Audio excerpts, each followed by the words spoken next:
സംസ്ഥാനത്തെ തദ്ദേശ സ്വയംഭരണ വാർഡുകളിലേക്ക് നടന്ന ഉപതെരഞ്ഞെടുപ്പിൽ എൽ.ഡി.എഫിന് നേട്ടം. എൽ.ഡി.എഫ് സ്ഥാനാർത്ഥികൾ 7 സീറ്റുകളിൽ വിജയിച്ചു. കോൺഗ്രസും ബി.ജെ.പിയും 4 സീറ്റുകൾ നേടി. സുനിൽ അരുമാനൂർ ചേർന്നുണ്ട്. സുനിൽ, ഈ ഒരു കണക്കുകൾക്ക് അപ്പുറത്തേക്ക് വോട്ടിന്റെ ഒക്കെ ഒരു പെർസെന്റേജ് ഒക്കെ എങ്ങനെയാണ്?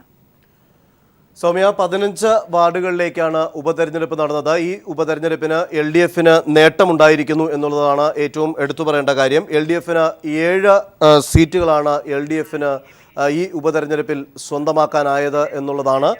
യു.ഡി.എഫിന് 5 സീറ്റുകളാണ്. പല സ്ഥലത്തും യു.ഡി.എഫിന് സിറ്റിംഗ് സീറ്റുകൾ നഷ്ടപ്പെടുന്ന കാഴ്ച ഉണ്ടായി.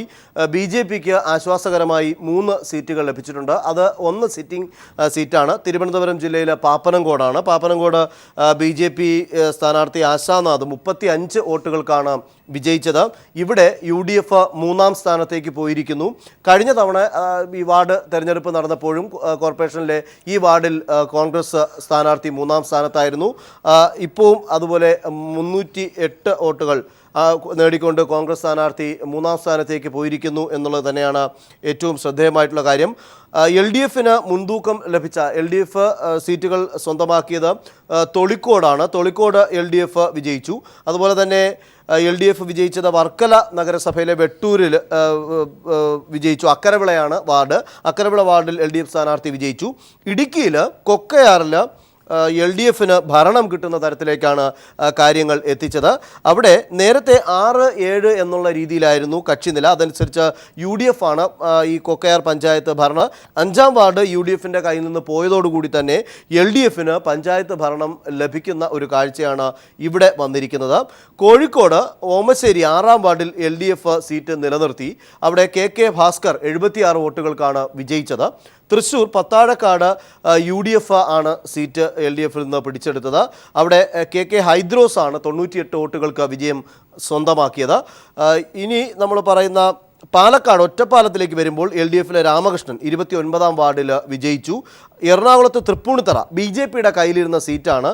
യു.ഡി.എഫ് സ്ഥാനാർത്ഥി ശബരീശൻ 94 വോട്ടുകൾക്കാണ് ഇവിടെ വിജയിച്ചത്. ബി.ജെ.പിയുടെ കയ്യിൽ നിന്ന് സീറ്റ് പിടിച്ചെടുക്കുകയായിരുന്നു. മറ്റൊരു കാര്യം, ഈ തൊളിക്കോടിൻ്റെ വെട്ടൂർ പഞ്ചായത്തിൻ്റെ കാര്യത്തിൽ ഇപ്പോൾ കക്ഷിനില ഏകദേശം ഒരുപോലെ വന്നിരിക്കുന്നു എന്നുള്ളതും അക്കരവിളയിലും ഒരു ഭരണ പ്രതിസന്ധിക്ക് കാരണമായി തന്നെ നിലനിൽക്കുന്നു എന്നുള്ളത് തന്നെയാണ്. ഉദുമയിൽ കോൺഗ്രസ് യു.ഡി.എഫ് സ്ഥാനാർത്ഥി വിജയിച്ചു. അങ്ങനെയാണ് യു.ഡി.എഫിന് 5 എന്നുള്ള രീതിയിലേക്ക് കക്ഷിനില ഉയർന്നത്. എൽ.ഡി.എഫിന് 7 സീറ്റുകൾ വരുന്നു. ബി.ജെ.പിക്ക് ലഭിച്ച മറ്റ് 2 സീറ്റുകൾ ഇങ്ങനെയാണ് സൗമ്യ. കോട്ടയത്ത് മണർകാടും അതുപോലെ ചേർത്തലയിലും ബി.ജെ.പി സ്ഥാനാർത്ഥിക്കാണ് വിജയം. ചേർത്തല നഗരസഭയിൽ ബി.ജെ.പിയുടെ ജ്യോതിഷ് 136 വോട്ടുകൾക്കാണ് വിജയം സ്വന്തമാക്കിയത്. കൊടുങ്ങല്ലൂർ ശ്രീനാരായണപുരം 15-ാം വാർഡിൽ എൽ.ഡി.എഫിൻ്റെ കയ്യിൽ നിന്ന് യു.ഡി.എഫ് സീറ്റ് പിടിച്ചെടുക്കുകയാണ് ഉണ്ടായത്. മലപ്പുറത്തും യു.ഡി.എഫ് സ്വതന്ത്രയാണ് ജയിച്ചത്. റീന തുരുത്തിയാണ് ജയിച്ചത്. ആലപ്പുഴ പാലമേൽ 10-ാം വാർഡിൽ എൽ.ഡി.എഫ് സീറ്റ് നിലനിർത്തി. ഇത്തരത്തിൽ നോക്കുമ്പോൾ എൽ.ഡി.എഫിന് മുൻതൂക്കം ലഭിച്ചതോടൊപ്പം യു.ഡി.എഫിന് വലിയൊരു തിരിച്ചടിയും ഈ ഉപതെരഞ്ഞെടുപ്പ് ഫലം അവലോകനം ചെയ്യുമ്പോൾ ഉണ്ടായി എന്നുള്ളത് മനസ്സിലാക്കാം.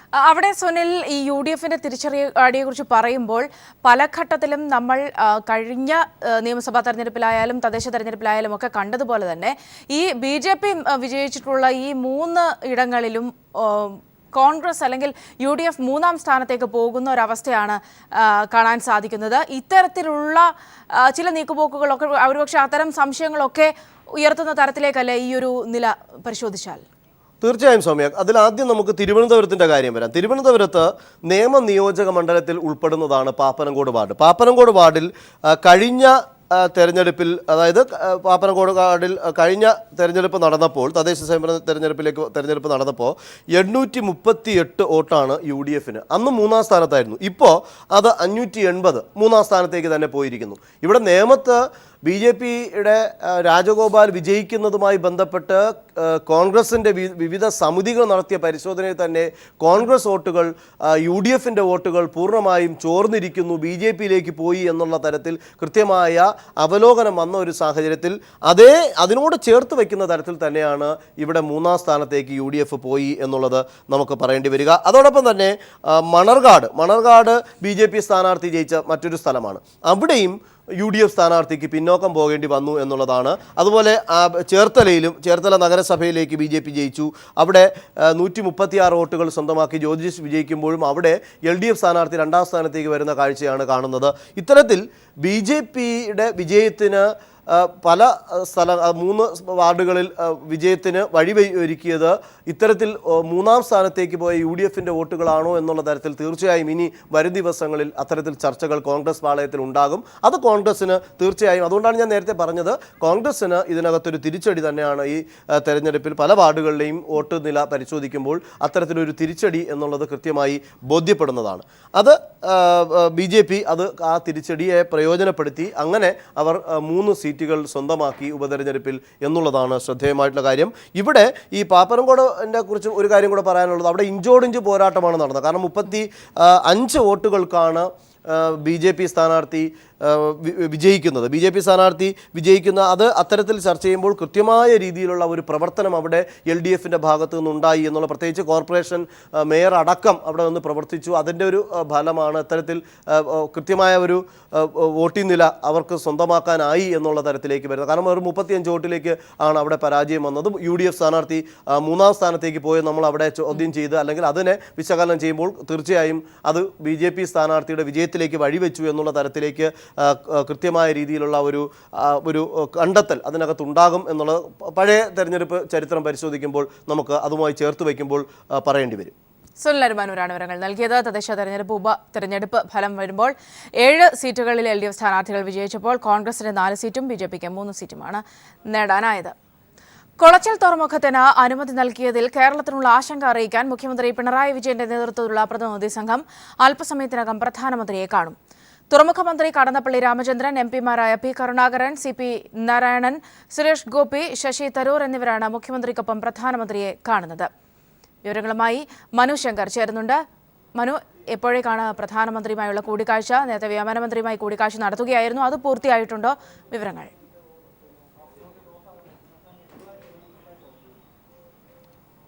സൗമ്യ, ഇപ്പോൾ വ്യോമയാന മന്ത്രിയുമായുള്ള കൂടിക്കാഴ്ച അവസാനിച്ചിരിക്കുകയാണ്. അല്പസമയങ്ങൾക്കകം, അതായത് 11 മണിയോടുകൂടി പ്രധാനമന്ത്രി നരേന്ദ്രമോദിയുമായി മുഖ്യമന്ത്രി പിണറായി വിജയന്റെ നേതൃത്വത്തിലുള്ള പ്രതിനിധി സംഘം കൂടിക്കാഴ്ച നടത്തും. ഇതിൽ പ്രധാനമായും ചൂണ്ടിക്കാട്ടുക നിലവിൽ കൊളച്ചിൽ തുറമുഖത്തിന് നിലവിൽ ഉള്ള കേന്ദ്ര സർക്കാർ നിലപാടിലെ കേരളത്തിന്റെ ആശങ്ക തന്നെയാകും വ്യക്തമാക്കുക. നിലവിൽ വിഴിഞ്ഞത്ത് നിന്ന് 35 കിലോമീറ്റർ മാത്രം അകലെയുള്ള കുളച്ചിൽ തുറമുഖത്തിന് അനുമതി നൽകിയത് വിഴിഞ്ഞം തുറമുഖത്തെ സാരമായി തന്നെ ബാധിക്കുമെന്ന് നിലവിൽ കേരളം ചൂണ്ടിക്കാട്ടും. ഇതിൽ തമിഴ്നാടുമായി ആരോഗ്യകരമായ ഒരു ചർച്ചയിലൂടെ പ്രശ്നപരിഹാരം ഉണ്ടാക്കണം എന്നൊരു നിലപാടാകും കേരളം അറിയിക്കുക. ഇക്കാര്യത്തിൽ കേന്ദ്ര സർക്കാർ ആദ്യ സമയങ്ങളിൽ പ്രത്യേകിച്ച് വല്ലാർപാടത്ത് നിന്ന് 250 കിലോമീറ്റർ അകലെയാണെന്ന് ചൂണ്ടിക്കാട്ടി വിഴിഞ്ഞം തുറമുഖത്തിന് ആദ്യം അനുമതി നൽകാൻ കേന്ദ്ര സർക്കാർ വിസമ്മതിച്ചിരുന്നു. എന്നാൽ 35 കിലോമീറ്റർ മാത്രം അകലെയുള്ള കൊളച്ചിൽ തുറമുഖത്തിന് അനുമതി നൽകുകയും ചെയ്തിരിക്കുന്നു. ഈ നിലപാടുകളടക്കം കേരളം എന്തായാലും കേന്ദ്രത്തിന്റെ ശ്രദ്ധയിൽപ്പെടുത്തും. ഇക്കാര്യത്തിലൊരു അടിയന്തര ഇടപെടൽ തന്നെ കേരളം ആവശ്യപ്പെട്ടേക്കും. നേരത്തെയും ദില്ലിയിൽ കേരള MP-മാരുടെ നേതൃത്വത്തിൽ ചേർന്ന കഴിഞ്ഞ ആഴ്ചയിലെ യോഗത്തിലും ഈ ആവശ്യം മുന്നോട്ട് വച്ചിരുന്നു. ഇത് പ്രധാനമന്ത്രിയെ ധരിപ്പിക്കണം എന്നൊരു ആവശ്യവും മുന്നോട്ട് വന്നിരുന്നു. ഈ ഒരു സാഹചര്യത്തിൽ കൂടിയാണ് മുഖ്യമന്ത്രി, ഒപ്പം തുറമുഖം മന്ത്രി, അതോടൊപ്പം MP-മാർ എന്നിവരടങ്ങിയ പ്രതിനിധി സംഘം ഇപ്പോൾ പ്രധാനമന്ത്രിയുമായി 11 മണിയോടുകൂടി കൂടിക്കാഴ്ച നടത്തുന്നത്. ഇതിനുശേഷം വ്യോമയാന മന്ത്രി അശോക് ഗജപതി രാജുവുമായി കൂടിക്കാഴ്ച നടത്തുന്നുണ്ട്. ഈ കൂടിക്കാഴ്ച ഇപ്പോൾ അവസാനിച്ചിരിക്കുകയാണ്. ഇക്കാര്യത്തിലും നിലവിൽ കേരളം മുന്നോട്ട് വച്ചിരിക്കുന്നത് എയർ കേരള പദ്ധതി, അതോടൊപ്പം ഏറ്റവും കൂടുതൽ പ്രവാസികളുള്ള സംസ്ഥാനമാണ് കേരളം. എന്നിട്ടും വിദേശ ടിക്കറ്റുകളിലും മറ്റും വൻ വില കൂടുതൽ ഉണ്ടാകുന്നു. ഇക്കാര്യങ്ങളടക്കമുള്ളവ ചൂണ്ടിക്കാട്ടുകയും ചെയ്തു എന്നാണ് അറിയാൻ സാധിക്കുന്നത്. ഇന്ന് വൈകിട്ടോടുകൂടി കൂടിക്കാഴ്ചകൾക്ക് ശേഷം മുഖ്യമന്ത്രി പത്രസമ്മേളനവും വിളിച്ചിട്ടുണ്ട്. സൗമ്യ, ബാങ്ക് സ്വകാര്യവൽക്കരണത്തിനും ലയനത്തിനുമെതിരെ സർക്കാർ അനുകൂല തൊഴിലാളി സംഘടനയായ BMS ഉൾപ്പെടെ രാജ്യത്തെ എല്ലാ പ്രമുഖ ബാങ്ക് എംപ്ലോയീസ് സംഘടനകളുടെയും പിന്തുണയോടെ ബാങ്ക് ജീവനക്കാർ പണിമുടക്കുന്നു. പൊതുമേഖലാ, സ്വകാര്യ, വിദേശ, ഗ്രാമീണ ബാങ്കുകൾ ഉൾപ്പെടെ സംസ്ഥാനത്തെ ഒരു ബാങ്കും ഇന്ന് പ്രവർത്തിക്കില്ല. വാണിജ്യ ബാങ്കുകൾ പ്രവർത്തിക്കാത്തതിനാൽ സഹകരണ ബാങ്കുകളുടെ പ്രവർത്തനത്തെയും സമരം ബാധിച്ചേക്കും.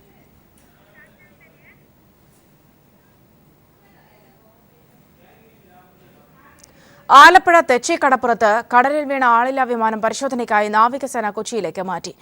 കൂടുതൽ അവശിഷ്ടങ്ങൾക്കായി തെരച്ചിൽ തുടരുകയാണ്. വിവരങ്ങളുമായി ഷാജഹാൻ ചേർന്നുണ്ട്. ഷാജി, ഇതുമായി ബന്ധപ്പെട്ട് നാവികസേന അറിയിക്കുന്ന കാര്യങ്ങൾ എങ്ങനെയാണ്?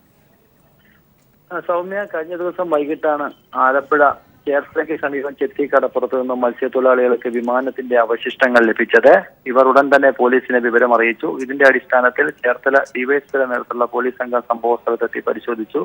ഇത് നാവികസേനയുടെ വിമാനമാണെന്ന് സംശയത്തിന്റെ അടിസ്ഥാനത്തിൽ ബന്ധപ്പെട്ടിരുന്നു. ഇതേ തുടർന്നാണ് ഇന്നലെ രാത്രി ഏകദേശം 11 മണിയോടുകൂടി എറണാകുളത്ത് നിന്നുള്ള നാവികസേനാ ഉദ്യോഗസ്ഥർ അർത്തുങ്കൽ പോലീസ് സ്റ്റേഷനിൽ എത്തുന്നത്. ഇവർ വന്ന് വിമാനത്തിന്റെ അവശിഷ്ടങ്ങൾ പരിശോധിക്കുകയും ഇത് പൂർണ്ണമായിട്ടും ഇതിന്റെ ഭാഗങ്ങൾ ഇവിടെ നിന്നും കൊച്ചിയിലേക്ക് എത്തിക്കുകയും ചെയ്തിരിക്കുകയാണ്. ഇപ്പോൾ കൂടുതൽ അവശിഷ്ടങ്ങൾ ഏതെങ്കിലും തരത്തിൽ ഈ പ്രദേശത്ത് നിന്ന് ലഭ്യമാണോ എന്നുള്ള തരത്തിലുള്ള നേവിയുടെ പരിശോധനയും ഇന്ന് പുലർച്ചയോടുകൂടി തീരദേശ മേഖലയിൽ ഉണ്ടായിരുന്നു. ഹെലികോപ്റ്റർ ഉപയോഗിച്ചുകൊണ്ടാണ് ഇത്തരത്തിൽ കടലിൽ പരിശോധന നടത്തിയത്. മത്സ്യത്തൊഴിലാളികൾ പോലീസിന് നൽകിയ മൊഴിയിലും പറഞ്ഞു തന്നെ മറ്റു ചില പ്രദേശങ്ങളിൽ ഇവർ വിമാനാവശിഷ്ടങ്ങൾ കണ്ടു എന്ന് പറഞ്ഞു. ഇതിന്റെ അടിസ്ഥാനത്തിലാണ് നാവികസേനയുടെ പരിശോധന നടന്നത്. കൂടുതൽ വിവരങ്ങൾ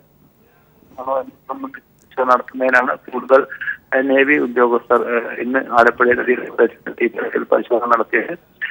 ആളില്ലാ വിമാനം കഴിഞ്ഞ ദിവസം കൊച്ചിയിൽ നിന്നും കടലിൽ പതിച്ച ആളില്ലാ വിമാനത്തിന്റെ അവശിഷ്ടം ഷാജഹാനാണ് വിവരങ്ങൾ നൽകിയത്. മറ്റു വാർത്തകളിലേക്ക്.